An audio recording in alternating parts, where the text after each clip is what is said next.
I think the first thing I went to was a play day. It was at the park.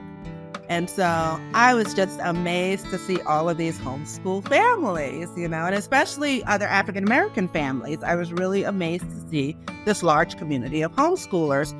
And so then we became a part of that group. And my first job that I really wanted, was to be the new members coordinator. And because that meant so much to me, the way that she dealt with me and invited me in and helped me feel comfortable. And so that's what I wanted to do. And that was the first position that I took on the board.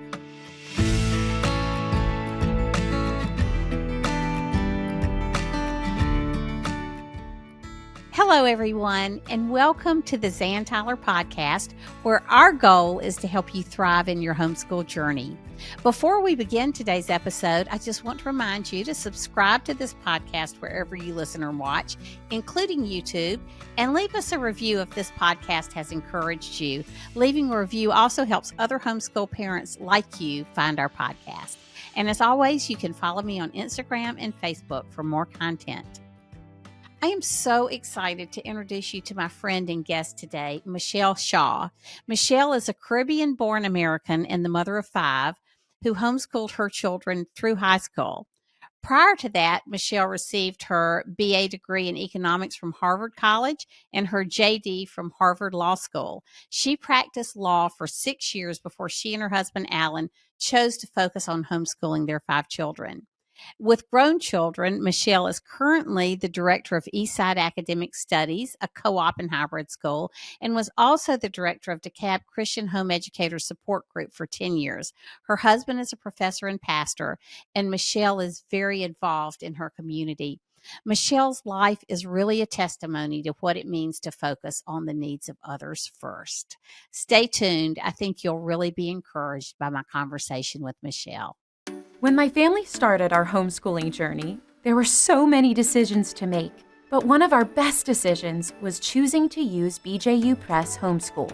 I've never seen my kids so excited to get textbooks before. I'm amazed by how interesting and interactive the lessons are. My kids actually look forward to them. We use the online video lessons for all our courses, but I know some families choose to teach from the textbooks. What I love is that I can trust BJU Press to uphold our values. The Bible and biblical principles are woven throughout each subject. I'll admit, I was a bit nervous when I started homeschooling, but I've found a wonderful online community of other BJU Press homeschool families and consultants. The Homeschool Hub also makes my job easier. I can set up our schedules and rearrange them with just a few clicks. On the dashboard, I can see each of my kids' progress, and the assignments page shows me quickly what's ready for me to check or grade. I'm glad my son's biology assignments are automatically graded. BJU Press Homeschool has given us the tools and confidence to homeschool our children. For more information, do what I did and visit the BJU Press Homeschool website or talk with your local HomeWorks consultant. Michelle, it is so great to have you on the podcast this morning. Thank you so much for being with us. I'm glad to be here. We were in Greenville together a couple of weeks ago at a meeting, and I just enjoyed hearing your story. So first of all, tell us where you were born. So I was born in Jamaica, and I came here when I was 5 years old, came to the United States when I was 5 years old. Where did y'all settle when you moved to the States? New York City and the Bronx. So that's where I grew up. And then when I was 17, left for college. You left the Bronx and you went to Boston. Yeah, to Boston. Exactly. And where did you go to school? Harvard undergrad and then Harvard Law School. Did you always want to be a lawyer? What was that journey like? When I was an undergrad, I majored in economics, and I believe that at some point I didn't know what I wanted to do after college because I didn't really want to necessarily go into the business world.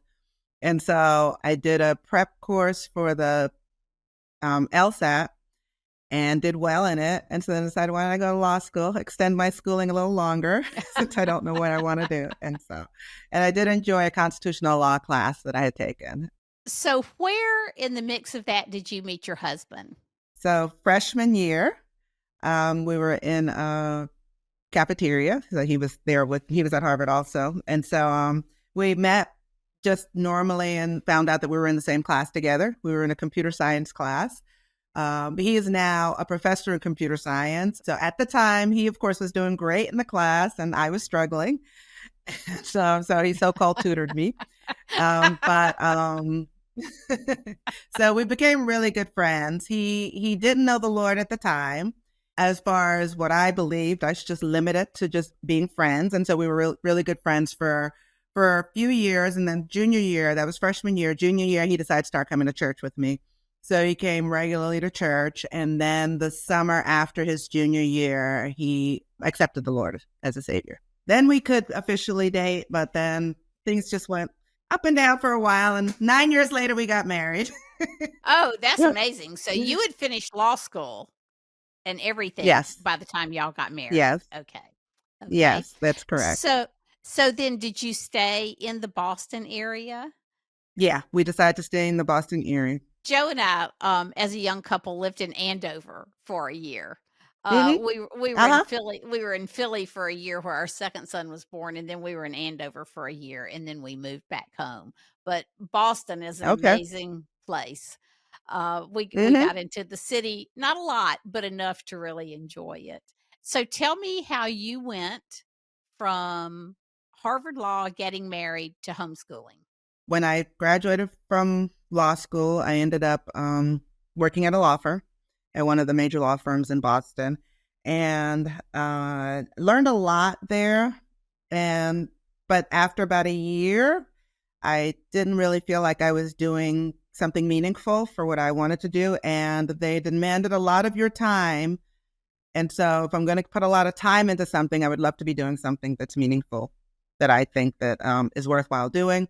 And so I decided to leave the law firm and go work for a neighborhood law office, which was really good. I felt like I was really helping people in ways that they wouldn't necessarily get that level of attention from a lawyer. So that went well. And then the person who was leading the office, it kind of started falling apart. So then I started having conversations with the law firm about starting a law office within the neighborhood. And we were living in that neighborhood, in a low-income neighborhood at the time, because our church had decided that was what we wanted to do. We all bought houses or rented within that neighborhood, so that we can really serve the community. My plan was to work with the law firm to start a law office that was subsidized. And as I was meeting with them back and forth, we got to the point where I was supposed to find a building. That was where we were. And then I found out that I was pregnant. And so then I decided that since I didn't know what it meant to be a mom at the time, how much time it was going to take, it didn't make sense to start a law office while I'm trying to start being a mom. So I put that on the side and just decided to practice out of my home for a little while. And then I was decided to work with my husband. At the time, he had graduated from MIT and gotten his PhD, and he had a business of his own, a computer business, where he was doing that as well as working with a math program called the Algebra Project. And he was traveling a lot, and we were traveling with him because the person who ran the program thought that it was important for these kids to see a family together. So at the time, we had 3 boys. We didn't have the 2 girls yet, but there were 5 of us traveling around just from different places. A lot of the work that we did was in Mississippi, both in the Jackson, Mississippi, as well as in the rural parts of Mississippi.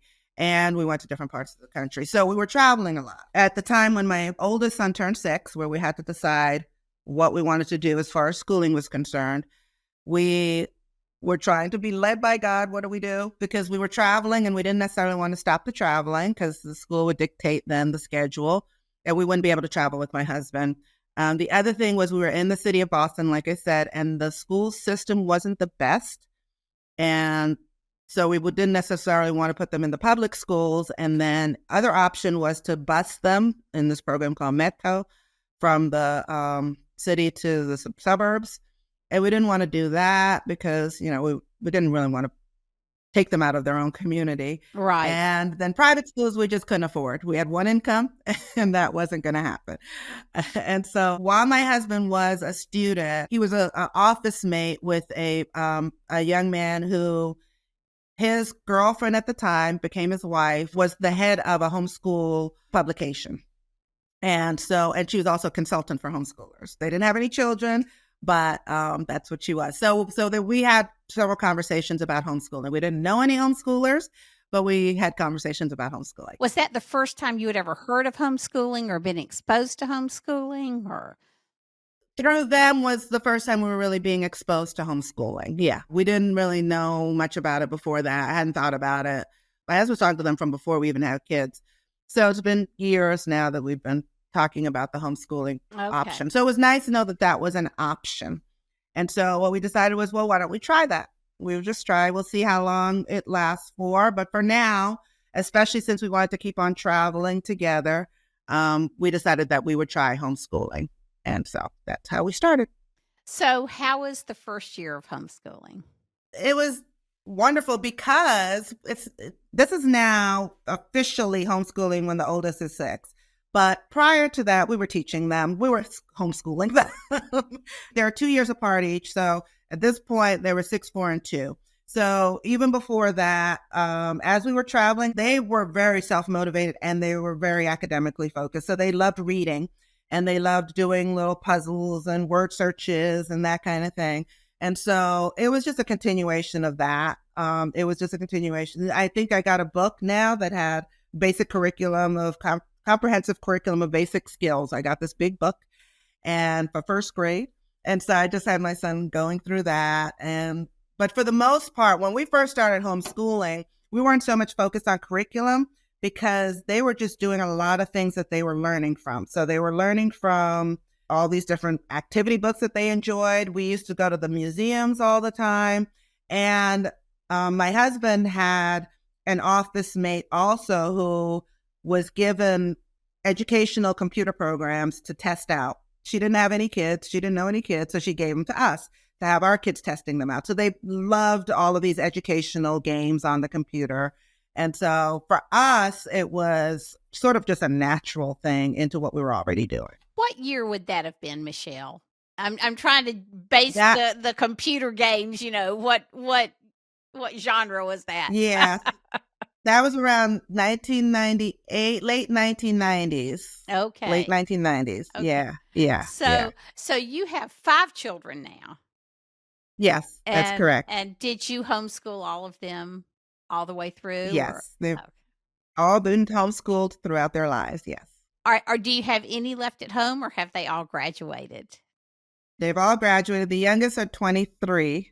And so they're 23 to 31.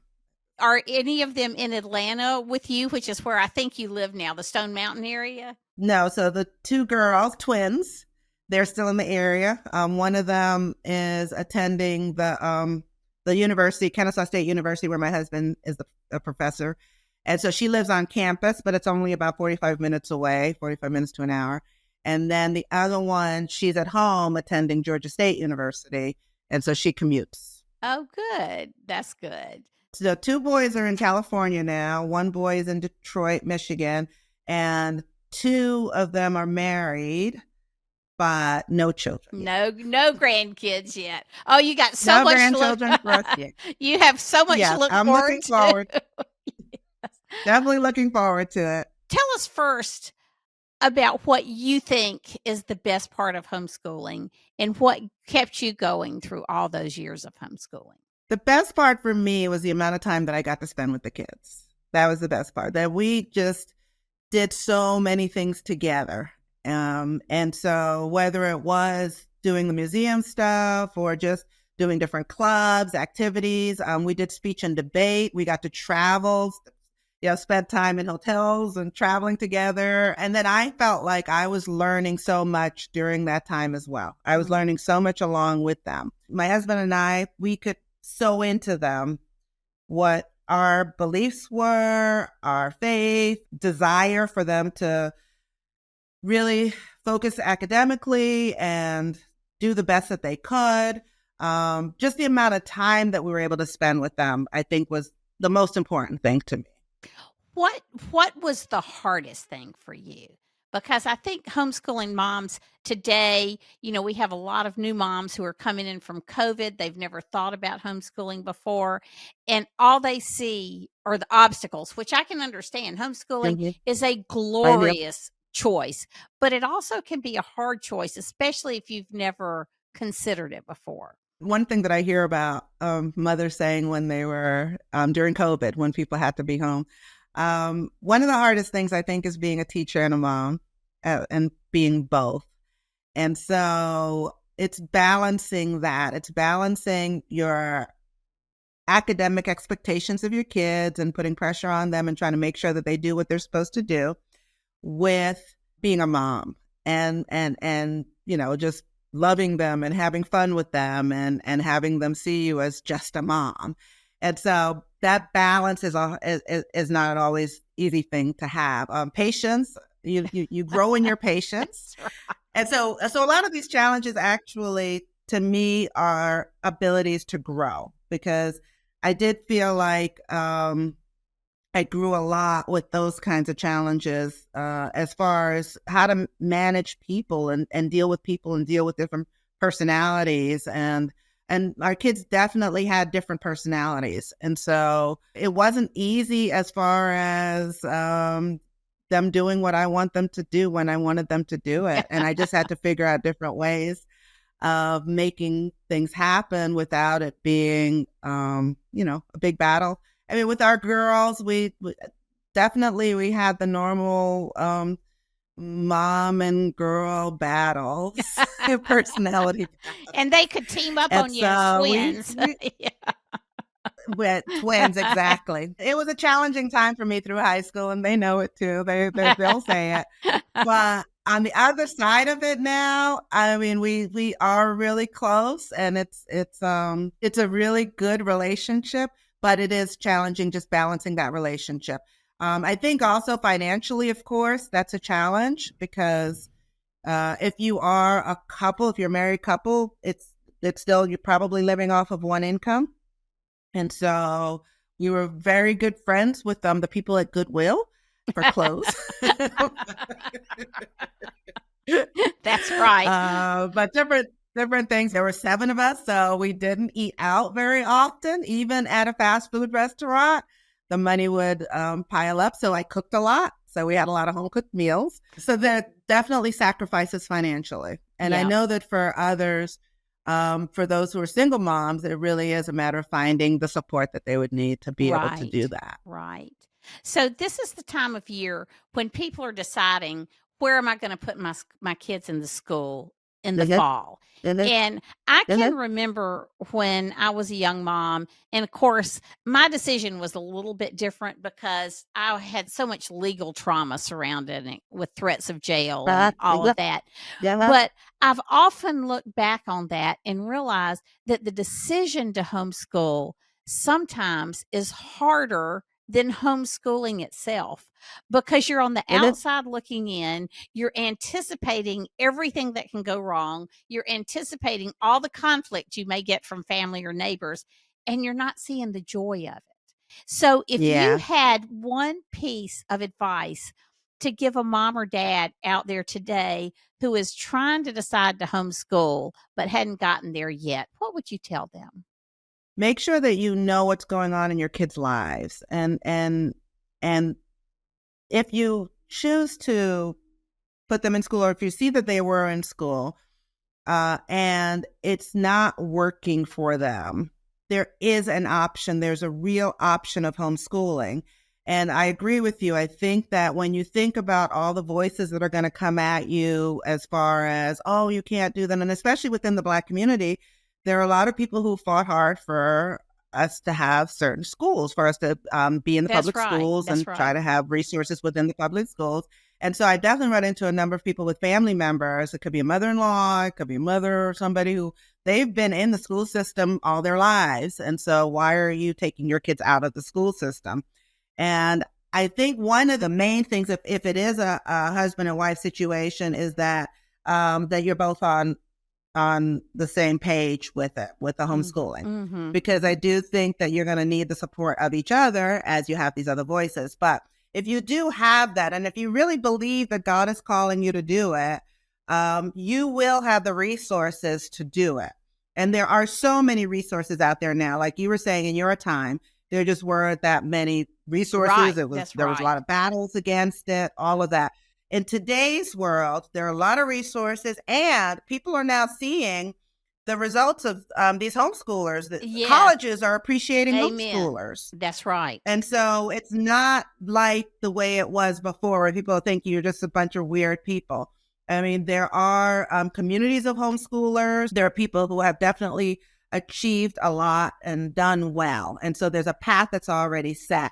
And what ends up happening, just for people to know, what ends up happening a lot of times is that when you decide to take this path, and these family members or other people who might be criticizing homeschooling, when they meet your children and they're able to have conversations with your children, because your children are able to have conversations with adults, because that's what they're doing a lot of their lives, they're going to be impressed. They're going to be impressed. And so, and even if you might have, whether it could be a slow reader, it could be a child with some kind of learning disability. I mean, that first of all, homeschooling gives you the opportunity to be on top of that. I mean, to offer them whatever resources you have, and to find resources for them, so you don't have to depend on somebody else doing that. But on the other hand, too, it's not even about that as much as it about the kind of people that your children become, because they're able to spend so much time with you. They're able to have wonderful relationships with their siblings. I think that that's something that people don't realize will happen. And some people might see their kids still battling with each other. But in the end, they look back and they were so glad that they were able to spend that time with their siblings, because when they go to school, they're separated for all these hours of the day. But when they're homeschooled, they're actually together. And so there is so much fulfillment out of homeschooling that you might not see. Now, for a woman who's actually thinking about pulling back on a job, or, changing, moving out of their career, that's one thing that I know. I've met so many women and some who were hesitant to do that because they were concerned about what that would mean. And they don't know if it's really going to be worth it. And I would say personally that there's no way that I would have enjoyed my time of raising kids, that period in my life. I would not have enjoyed it as much as I did if I had stayed in the law firm, or if I had continued practicing law. That's for me personally, that there's no way that I would have traded those two things. It was such a fulfilling thing for me during that time. And if you think about it, it's a period of time. It's unless you have a child that's going to need your help, for the entire child's life, for the most part, it's a period of time. So I had a period before kids. Now I have a period after kids. And that period of time with the kids, I was so glad that I was able to spend the amount of time with them that I was given. I feel like it was a blessing. It was a blessing to be able to do that. Right. It is a blessing and not a stress. And people, if you've grown up in institutional schools, you can't imagine the joy that comes from spending your time together in a learning environment. I mean, the world is really your classroom. Yeah. And there's, exactly. It's just, is so freeing. And so what you said, I wrote this down, where you said the school wouldn't dictate your schedule. I just did an interview with my niece, and they had pulled their kids out during COVID of a great Christian school. And I can remember she called me the first time because her husband traveled internationally with his job. And she said, "Aunt Zan, we are taking our kids on a trip. We're traveling together, and I didn't have to ask anybody's permission." And so, there's just that family freedom that comes to build your own schedule and create your own interests. And, so it is really amazing. Okay. So we made a big jump from your life in Boston to Atlanta to grown kids. So tell us how you got involved in the co-op world and what you're doing now. When we're in Boston, like I said, we didn't know many homeschoolers at all. And we actually just didn't. We were looking, and we might have met one here or there. It was really hard to find at that time. This was like late 90s. So when we moved to Atlanta area, in 2003, I was looking around for homeschoolers again, trying to look for people. And I found a group called Mocha Moms. And what they were African-American mothers who had their kids at home. And so it was good. We did that for a little bit, for about a year. But the thing was that my boys were actually older than most of those kids, because what would happen is that they would be home while their kids are preschool, and then they'd go back to work. They wouldn't necessarily have the kids with them the whole time. So like I said, my boys were on the older end. My girls might have had some kids around their age. So then about a year later, after we'd been here for a while, I was at the library. This is the way so many people have the story. I was at the library and I saw a family, and this particular woman had, I think, 7 kids. And it was the middle of the day, and she had her kids at the library with her. So I said, "Oh, you must homeschool." And then she said, "Yes, we do." And so then I said, "Well, I'm looking for a homeschool community." And so then she told me about this group called the Cab Christian Home Educators. And I was so excited. So then she gave me the phone number of the person who was the new members coordinator. And the person was so nice. And she talked to me about the group and then invited me to, I think the first thing I went to was a play day. It was at the park.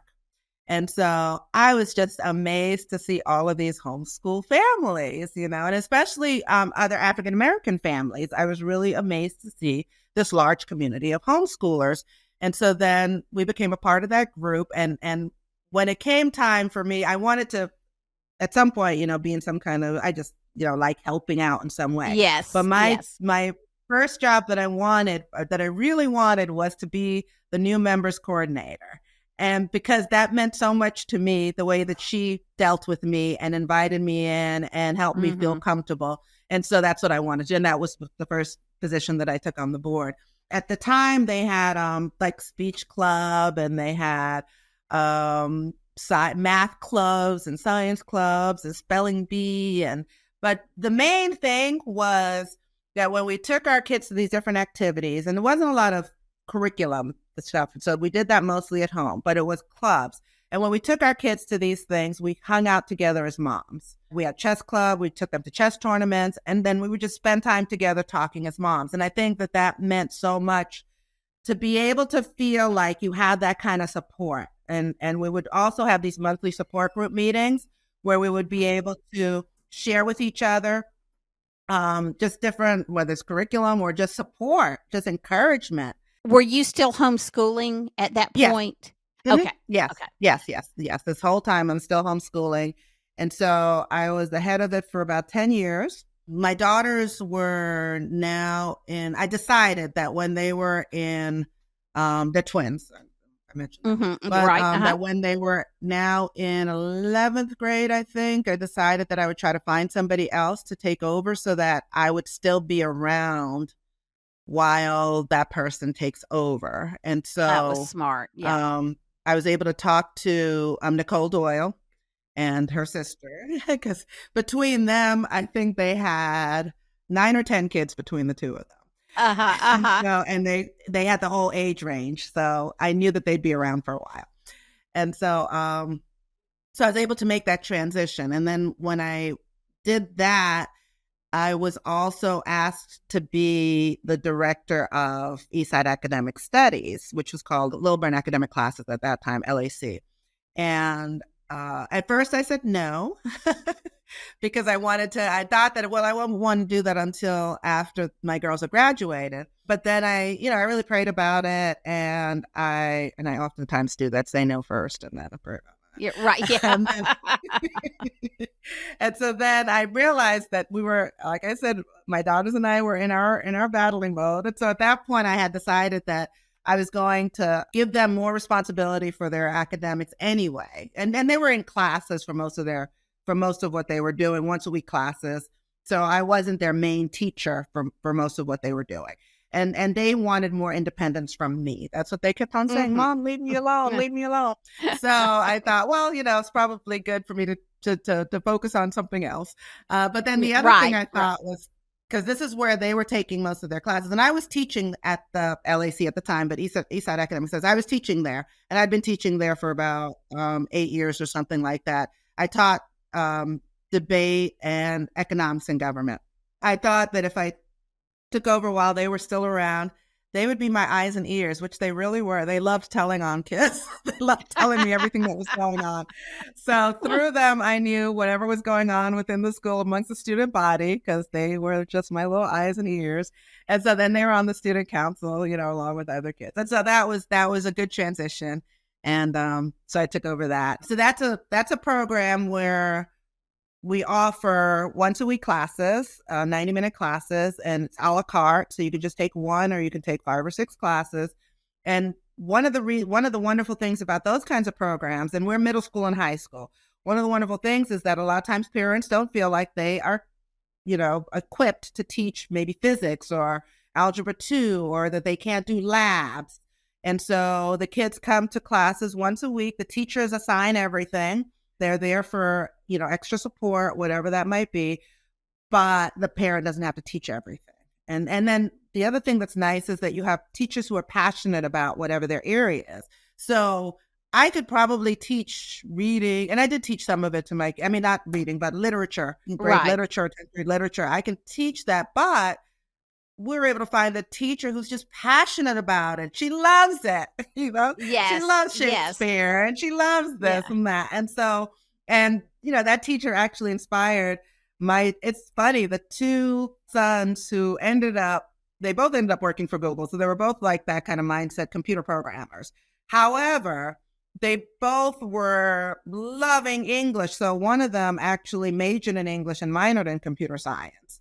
But I think a lot of it is because of, the teachers, that they just were passionate about what they did. And we have a wonderful math and science teacher. And yet still, you're still spending the time with your kids. You're still homeschooling them, but you have help. It's assistance. And so we enjoy that. Yes. Oh, well, that is great. Thank you so much for your time. I always enjoy talking with you. Let me ask you this one question as we close. So I think all of homeschooling grew exponentially because of COVID. But we saw from the statistics I've seen and talking to my friends in the Black community, there was really substantial growth in the numbers of homeschooling in the Black community. Did you experience that in your co-op? Why do you think that was? And do you think that the people who started during COVID are still involved in the homeschooling community? So I think that what ended up happening during COVID is I think that parents started seeing, one, where their kids were, and 2, that they can be more involved in what's going on. One of the experiences that we had was right before my girls started high school. I decided to do like a little experiment. This is like a field trip for them. So I actually registered them in school. I did the whole process of getting them into school, because our classes started after Labor Day, but the school started in the beginning of August. So I figured that they could experience 2 weeks of school or something. So we did the whole thing, and they went on the school bus, all of that. But one of the things that I found when they were in school was that I knew nothing about what was going on with their schooling. I knew nothing. I didn't know, and I didn't know who they were hanging around with. The school didn't even give that much homework, because they felt like they wanted to do most of it in the school because kids weren't going to do their homework anyway. So I knew nothing about what they were doing. And it was so much different than when I'm, as a homeschooling mom, when I know that you're struggling with this, or, you're doing well with this and you can move on, So I think a lot of parents started seeing where their kids were and started feeling like they can have more say and input and control in their kids' lives. Now, when you say where they were, do you mean academically or socially? Okay. Yeah. Okay. Yeah. Mostly academically, to see, what they're struggling with or what they're doing well, that they could see that. And so I think that just the idea of just being more involved, being able to be more involved, because I understand that the reason for why you would need public schools. The problem is that they're so big.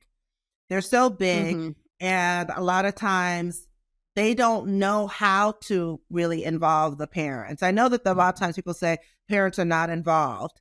And, that's true. But also, how do you involve the parents? Because I didn't feel like during that time period that I could get that involved. Even when I went to the which I really wanted to go to the PTA meeting, the meeting. I'd never been to one. So I wanted to go and see what it was like. And what was happening was, so the principal gave a presentation. It was the beginning of the school year, and he spoke.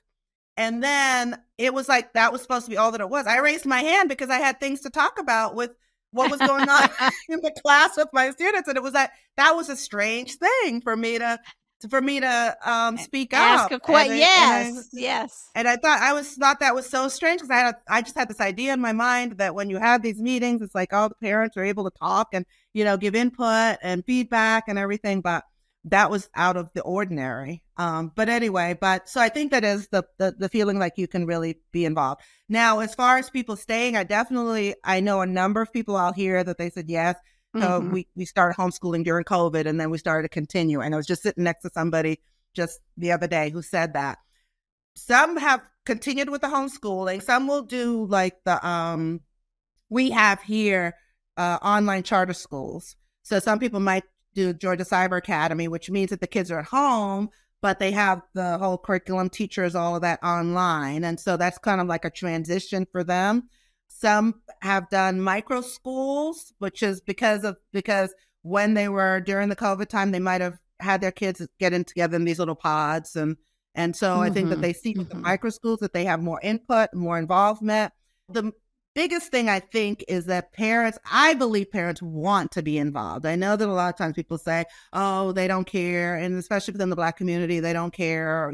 No, I believe parents want to be involved in what's going on with their kids. It's just a matter of how do you do that. So as we build more co-ops and support, because one of the things too, I think within the Black community is that we believe in community. I mean, we do things communally, we do things as groups.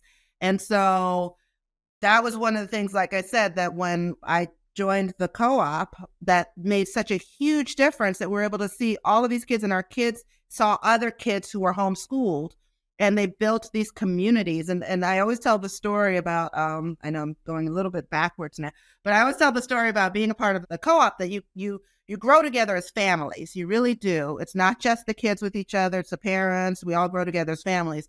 So that two of my sons, when they got married, so they had graduated from high school, went to college, graduated from college, and went away to college to different states, so that they were now involved with other people and everything. But both of them chose as their best man their friends that they grew up with in homeschooling. And we're still very involved with their families. And so it's just like this community thing that you're doing together. And one of the things I think is very hard is especially when you want somebody to achieve something academically within our community, that I think it's very hard to do it as an individual, to sort of say to kids, well, just do well, because you want so much to be a part of your social group. You want to be a part of your social group. So if you can get a whole group of kids together that are trying to do well academically, that is more likely, I think, that they will succeed at that. And we've seen some amazing outcomes within our homeschool community. We've seen kids go off to all kinds of different careers. People have gone to Ivy League schools. People have gone to the schools that are competitive here in Georgia. Just different things that we're able to achieve because we do it together as a community. Right. And, the 2024 word is community. And I think people finally realized after COVID how much we need each other. Yeah. And I think it's great. I really suffered. We did have our own community when we homeschooled, but we were developing it as we went, and we were facing legal challenges, which in a way, I mean, we feel like we were veterans of war together, if you know what I mean, because it was such a fight to establish freedom to homeschool. But I'm so happy now that there are co-ops like yours, Michelle, where people really can foster that sense of community. And, if you're a homeschool mom out there and you're lonely, find a support group. If you're not interested in a co-op, find a support group where the moms support each other. Look around and see what kind of co-op you may have. There are a lot of co-ops that just meet one day a week, or you can take one class or two classes, just like Michelle was saying. And so, and I think it's really encouraging to see what teenage homeschool kids look like. I can Right. remember, Michelle, when we started homeschooling, I mean, the prevailing wisdom was, I mean, I never had even entertained the option of homeschooling through high school, which we did. Mhm. Everybody, it was like, put your kids back in school in Mhm. third grade. And I'll Mhm. never forget going to a national conference where I met a homeschool family. My kids were still like first and second grade, with high school kids in it. And I can remember thinking, "Oh Lord, help me, Jesus! Don't tell me that people really do this in high school." I mean, I'm seeing my life flash before my eyes. But the thing I couldn't deny was the way they were. That's what I Yes. wanted my kids to be, Yes. just like you were saying. Yes. They could talk to adults. They had a Yes. sense of self. Yes. They were Yeah. engaging. They enjoyed life. And I thought, what's not to love about this? And, but on the outside, looking in, it's intimidating. But when you find your group of people like you have with your co-op, and so many co-ops and groups now around the country have, it really makes a big, big difference. Well, Michelle, I cannot thank you. I can't believe how this time has flown. I cannot Mhm. thank you for being here with me today and sharing your story. Is so fascinating, and so tell people how they can find you or find your co-op after listening to the podcast. The one with the classes is called Eastside Academic Studies, and the website is eastsideacademicstudies.com. And the other one that I spoke about was the CAB Christian Home Educators, and that website is dcheducators.org. I didn't talk about my other organization, but we don't have time for that. Oh no. Well, you'll have to come back and we'll finish our discussion. And but it has been so delightful to have you, Michelle, and this whole conversation about community and how well you can do at home with your kids as a homeschooling mom. I think it's really timely for people as they make the decision of where to put their kids in school this fall. Mhm. So thank you for your example. Thank you for your faith. Thank you for your love for your children and your community.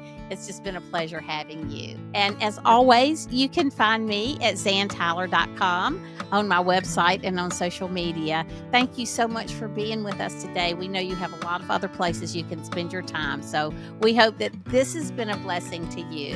And until next time, bye.